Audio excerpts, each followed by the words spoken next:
Hi everybody, I'm Sarah Peterson and I'm here presenting some dissertation work that is currently a work in progress.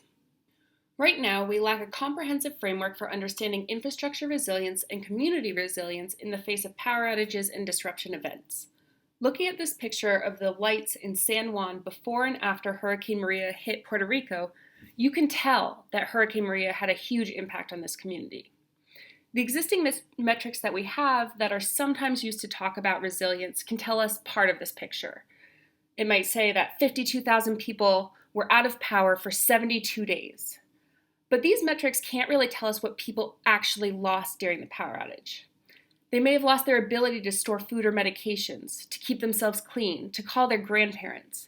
When it comes down to it, these things, the ones that people point to as actually having had an impact on their lives during power outages, those things are what communities care about. And that's what community resilience is really all about. This work seeks to bridge the existing gap between engineering perspectives of resilience and community perspectives of resilience, two viewpoints that are often perceived as being mutually exclusive.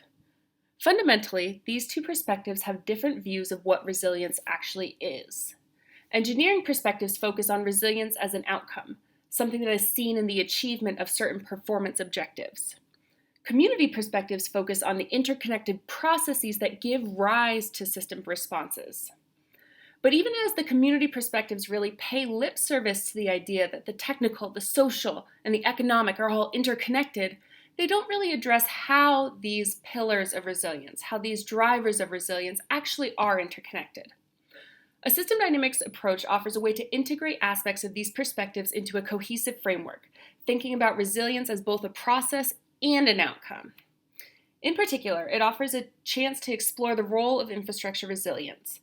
For example, whether or not a hospital is able to provide health care as part of the larger system of community resilience. It offers a chance to explicitly map out the interconnections between the resilience of physical infrastructure systems and the softer drivers of community resilience, including human capital. Moreover, by identifying feedback mechanisms within the linked systems of resilience, it offers a means of assessing the efficacy of different proposed policies and practices that are intended to enhance community resilience.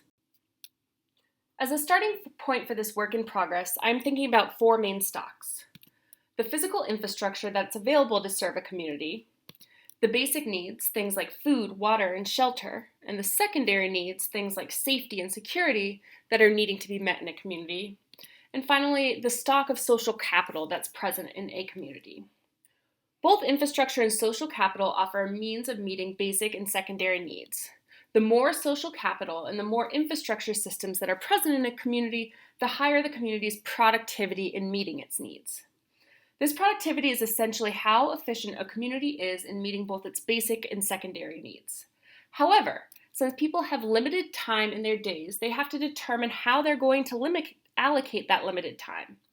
The idea here is that since basic needs are the most pressing, if people have a backlog of basic needs that are needing to be met, they're going to allocate more time to meeting those basic needs and less time to meeting their secondary needs. For example, if you're concerned about having enough food to eat, you're not going to be as concerned about whether or not your community has a neighborhood watch in place. At the same time, if you have to dedicate almost all of your time to meeting your basic needs, you're not going to have a lot of time to invest back into the social capital of your community. This is important because there is longer-term feedback here between the social capital of a community and the productivity that community has in meeting its needs. While this is very, very preliminary work, this reinforcing feedback loop is important because it suggests that communities that scramble to meet their basic needs in the short term also are likely to face a double burden in that they are unlikely to have large amounts of time to dedicate back into their community to building that social capital and, in turn, building up their productivity in meeting needs. It's also important because it suggests that both investments in resilient infrastructure and social capital may play an important role in increasing community resilience in the long run. It takes a somewhat abstract notion that there are interconnected factors that all matter and lends a concrete structure for thinking about how these interconnected processes contribute to tangible resilience outcomes.